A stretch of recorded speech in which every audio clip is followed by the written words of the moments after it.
The Texas Trail Edition is built as a nod to and a celebration of the world's largest truck market, the Texas truck market. The Texas Trail Edition Gladiator is based on the Gladiator Sport S and features 17-inch mid-gloss black aluminum wheels and 32-inch mud terrain tires, as well as the trailer tow group.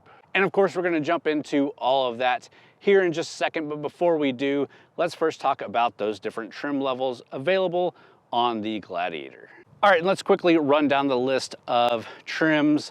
There are a lot with the Gladiator, so you start off with the Sport and then the Sport S, which again is what the Texas Trail is based on. Then you jump into the Willys, the Overland, the 80th Anniversary Edition, the Freedom, the Mojave, the Rubicon, and the High Altitude all top out the top trims. All of these obviously are trail rated, Jeep certified trucks. So just like the Wrangler, you're talking about interior comforts and even more in the way of off-roadiness. All right, so what are some of the features here with the Texas Trail Edition? First off, you get those unique Texas Trail hood decals with the 1836 badge as a nod to Texas Declaration of Independence. We get standard LED headlamps and LED fog lamps. Again, those wheels are 17-inch mid-gloss black aluminum wheels, and they are rocking the 32-inch mud terrain tires, which does give this a pretty beastly stance. You can see we have that black hardtop, and that is standard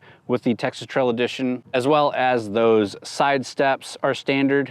And you do have the trailer tow group standard, as well as that Texas tailgate decal and the LED tail lamps. And this color here is the Firecracker Red Clear Coat. Of course, being a truck, no truck review is complete without talking about the bed of the truck. We do have the factory soft cover, which can be folded in threes.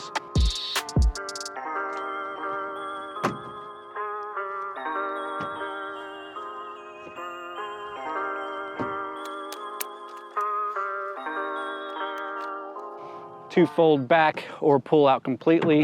It is a soft drop tailgate, and we've got the tough bed liner from Mopar. Other than that, it's a truck bed, and you can do with it what you please.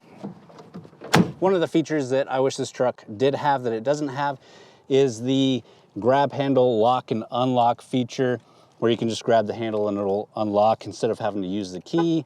It does have the push button start inside, which we'll check out here in a minute, but you do have to use the key to lock and unlock, which I know sounds pretty petty, not a huge deal, but the amount of times that I went to grab the handle and had my hands full or didn't want to reach into my pocket and get the key out were way too many. So again, not a huge deal, just a minor inconvenience. And so many vehicles nowadays have that driving a new vehicle every week, I'm used to just having it. And it was a little bit of a bummer that I had to pull the key out every time I wanted to get in.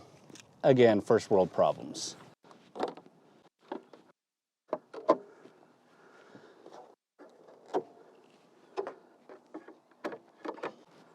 All right, and under the hood here, we do have the standard engine option, which is the 3.6 liter V6 engine matched up to an 8-speed automatic transmission. That pushes 285 horsepower, 260 foot-pounds of torque. Now you also have the 3-liter EcoDiesel available on the Texas Trail, and that pushes 260 horsepower, 442 foot-pounds of torque. And I do have a review on the Gladiator with that EcoDiesel you should check out. I'll try to leave it down in the description or up in the iCards. It's a pretty solid engine, but you are paying quite a bit more to get that EcoDiesel in this truck. With that, we're done out here. Let's jump inside, check out the interior, and take it for a drive.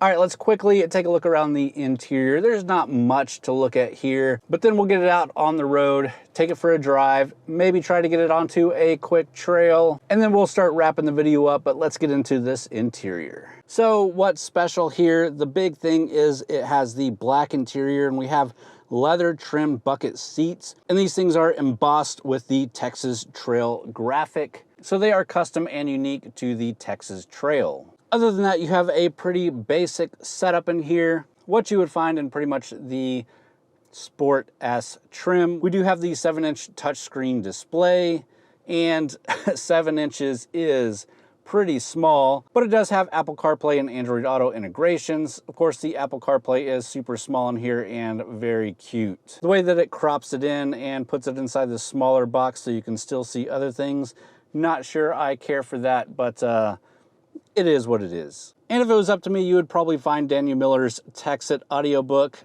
preloaded into this thing, but alas, you'll just have to listen to it off your iPhone. Again, steering wheel is your standard setup. Gauge cluster, standard setup. 2 analog gauges, nice screen in the middle that can be toggled through. You can see there we're averaging 14.8 miles to the gallon, but the Gladiator is rated at 17 miles per gallon, city, 22 highway, and 19 combined. Ours is pretty low because we leave it idle as we do videos and photos and stuff like that, so not a great representation. But with that, let's put this thing in gear and let's take it for a drive.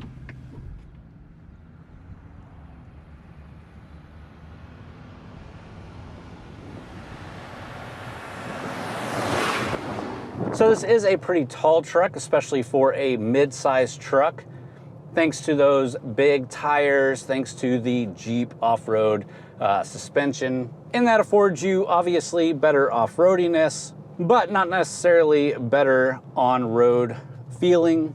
It obviously does take bumps and potholes and things like that well, but with this being a Jeep-based truck, you're also getting a lot of the wind noise, a lot of the road noise, especially with those bigger off-roading tires. You get a lot of road noise from those. So living with it day to day isn't the best. And if you've never driven a Jeep or have never driven the Gladiator and you're thinking about getting one, I definitely recommend test driving it, maybe even for a while, because most of the time you're not taking this thing off-road. You are going to be driving this on-road, on highways, and you definitely want to experience it before you actually buy it, because there's not a lot of things out on the market that really compete with the way that this thing feels out on the road. One of the cool things that Jeep did do with this Texas Trail was add 2 trails to their certified off-roading. They have an app where you can go and get certified in some off-roading courses, and they added 2 Texas trails to that. And those include the Black Gap 4x4 trail in Big Bend National Park and Northwest OHV Park in Bridgeport, Texas. So again, I'm not saying it's a bad driving vehicle, it's just different. There are different things to consider when buying a truck like this. And that's pretty much true for any off-roading vehicle. That's true for the Wrangler, that's true for the TRD Pros from Toyota, the 4Runner. There are just things you need to consider and know before you purchase these vehicles. But with that, let's find a place to pull back over and we'll talk about some of the price and competition of this thing, and we'll wrap the video up there. All right, and talking about the price here, the base for the Texas Trail is $40,400. If you're looking at the base Sport Gladiator, you'd be looking at $34,600. This one, with the options that it has a full MSRP of just at $51,000. So that's a good amount of money, even for a more base-centered truck. If you want to look at some of the off-roading competition, you can look at the Chevy Colorado ZR2 or even that ZR2 Bison. And the ZR2 starts at $44,200. You could also look at the Ford Ranger Tremor package, which is about $47,000. The Tacoma TRD Off-Road starts at about $35,000, and the Nissan Frontier Pro 4X starts around $37,000. Now, of course, all of those you can option out and get into the $50,000 range, and it depends on how strongly you're going to be taking this vehicle off-road, obviously. But I think it's a good time to jump back out of this thing and give you guys my final thoughts, and we'll wrap up the video there. All right, guys, and after 3 times reviewing the Gladiator and driving it on multiple other occasions during events, I have to say I'm not a huge fan of the Gladiator itself. If your sole purpose of buying a truck is to use it off-road, or you know you're going to be taking it off-road quite a bit of the time, it makes sense. I say totally go for it. It's one of the great options on the market.